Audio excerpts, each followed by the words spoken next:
one day when I have a nice ending, I'm going to write a book. I used to want to write a book before all this. It was called, Is There Life Outside the Laundry Room? Now, my book will be called ALS, which stands for A Love Story. And it's a love between my husband and Hashem, and between our friends, the community that we're part of, the larger Jewish community, and of course between my husband and myself. I didn't write it yet, but I will when I have a good ending. I want to read to you something that my husband wrote in one of his Divrei Torah. I think I saved the place here. Here we go.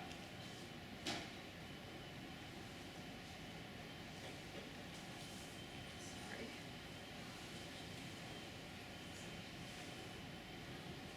Okay. For the past 2 years, this was over a year ago, I have been in a difficult predicament. Insert sarcasm here, difficult predicament. Which only seems to get worse. Do I pray? Do I cry out to Hashem to heal me? Yes, all of the time. However, the illness has not broken my spirit, because I know that Hashem put me here and He wants me here. I don't like it, but I continue to do what I can to bring Mashiach through my difficulties, and even more, using my difficulties as a platform to lift others up. All of us, I know at least when we were younger, we all wanted to change the world, right? Not just me, everybody. And, sometimes life gets in the way and we think to ourselves, if only I had whatever resource I need, then perhaps I can do better at this. And I just want to tell you that every resource you need, you already have. The things that you need are unlimited. Each one of us has an unlimited capacity for love, an unlimited capacity for compassion, and an unlimited capacity to think of ideas to help each other. It would be very easy to look at my husband's life and say, oh, I see why he gave up. He doesn't have anything left to him. But he has so much left to him. And he does so much with it. All of us, with our arms and legs and feet and mouth, do we think about how lucky we are to have these? Do we use these daily to serve Hashem? When my husband was losing his ability to speak, every day he had like a limited amount of words before he got too tired to speak. He had to choose what words to say. If you had a choice of what words to say, what would you say to the people around you? Would you tell them how annoyed you are at them? Or would you tell them how proud you are and how much you love them? We all have the ability to use everything to serve Hashem.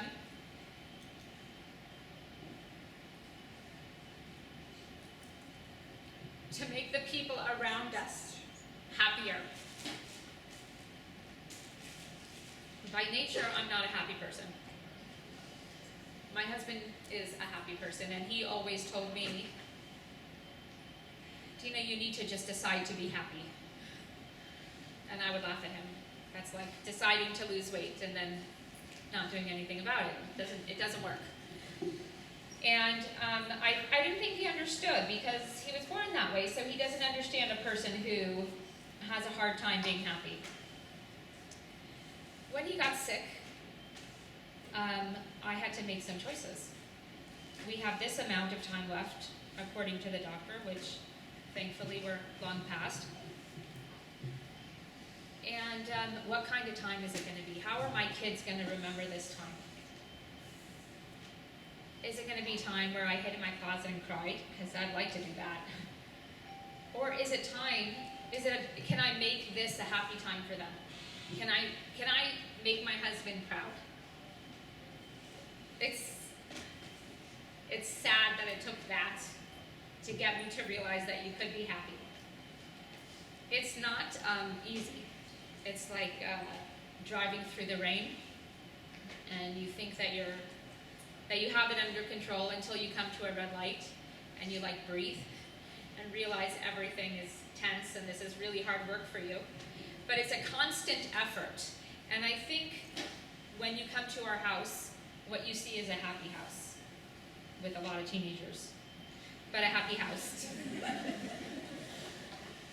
It's hard to tell with teenagers when they're happy or not. I think they just are happy when they're arguing. When the children want something or argue with us about something, we have a 5-year plan.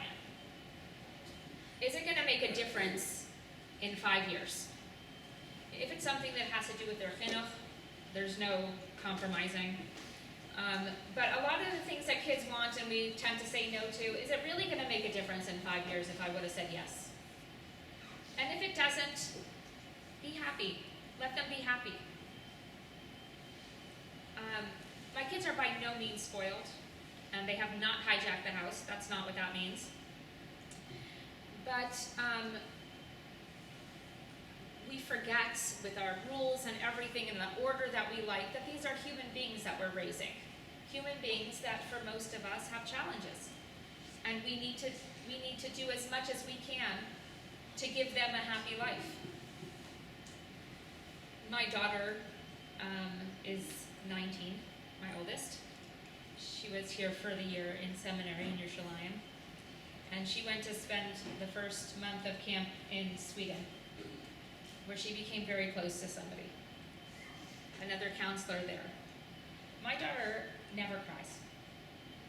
You know, when my husband had the trach put in the hospital, she woke up the kids in the morning, she made them lunches, she drove them to school, she drove herself to school, she sat and learned.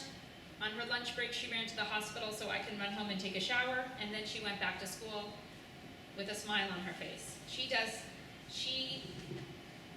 is strong.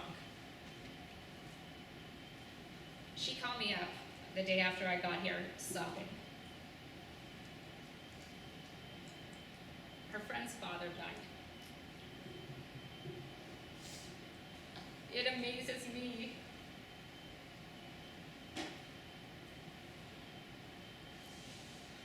that we actually feel each other's pain.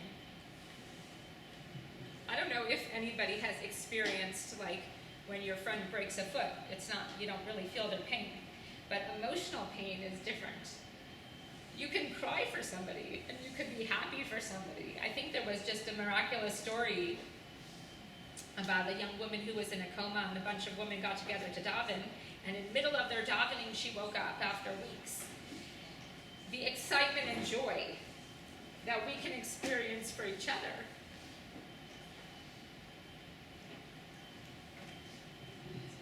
And the sadness, it just leads me to think that we are all meant to help each other. We're meant to be as connected as possible to each other.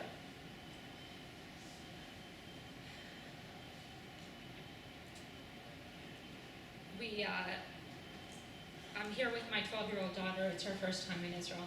And before we came here, I asked her, what are the important things for you to see? And she says, just 2 things. One I know we're going to, and one is pretty dangerous. I don't know if you want to take me there. So I said, what are they? And she said she wants to go to the Kotel and to visit her friend who's buried on Har Milchos. Sorry, Har Zizim. More dangerous. All of our kids, we look at them like they're just kids. I know from the people that I've met and spoken to and written to, everybody has challenges. And our kids, my kids, they all had classmates who sat Shiva this year for a parent. The world is different. I'm just going to say it's jet lag. I don't usually cry this much. We have to step up our game for our children. The world is not as safe as it used to be. And we have to infuse them with even more love even more joy, even more purpose, and mostly to give them the belief that they could do something good in this world. They can make a difference to somebody else's life.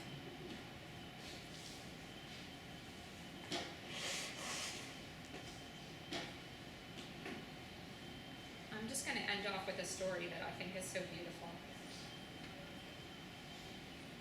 And the story happened here in Israel. Rav Fear had a meeting with one of the people that helps fund a lot of his research and what he does. And at the end of the meeting, late at night, they went to the kotel to daven in thanks for a positive meeting. While they were there was a woman really sobbing her heart out. And he thought to himself, maybe I can help her. And then he thought, what if it's not medical? Maybe his friend could help her. So he asked his friend if you want to go over to this lady and see what we can do to help. So they went over to this lady, and he says, do you know who I am? And she said, yes. And he said, this is a friend of mine, and we thought maybe we could help you. And she says, tonight I married off the last of my 11 children. I just came here to say thank you.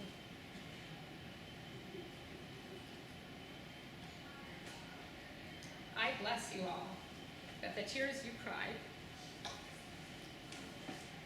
are to say thank you for all the blessings that you so much deserve.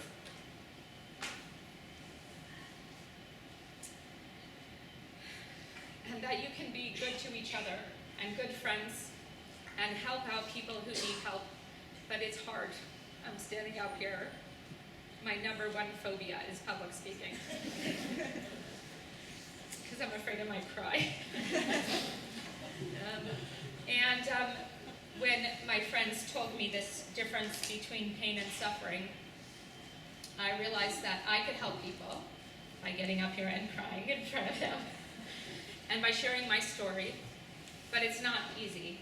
And I know that it's scary to open up to people, but this is what we need to do. This is how we need to be connected. This is how we need to help each other. We're so close to the time of Mashiach. There's so much chaos in the world. The only thing we can do is to be there for each other. And please do that. Thank you.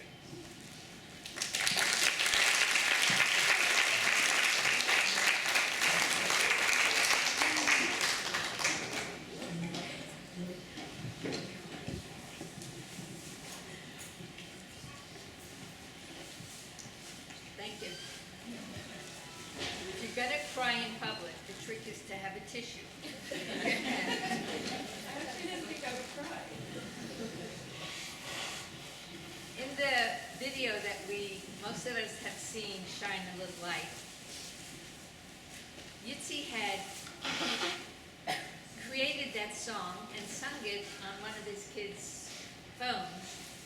He had written the words, and then it got lost for a few years. Moms are allowed to exaggerate.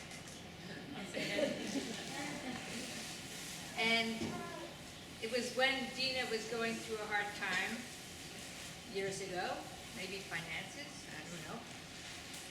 Maybe teenagers. Maybe living so far away from a Jewish community. Can you imagine driving every day to Haifa to take your kids in the morning and then pick them up in the afternoon? And then just recently, Firma was downloading all her stuff to change to a new phone, and lo and behold, she found this song, Shine a Little Light. And one of the Marcus boys took it and made something big and beautiful out of it. And people are singing it all over, how we could put life into each other's lives. And so if you haven't seen it yet, pay attention to it. Share the light you have, share the pain you have, share the care that you have with each other. And may we all share often and happy stories and happy endings.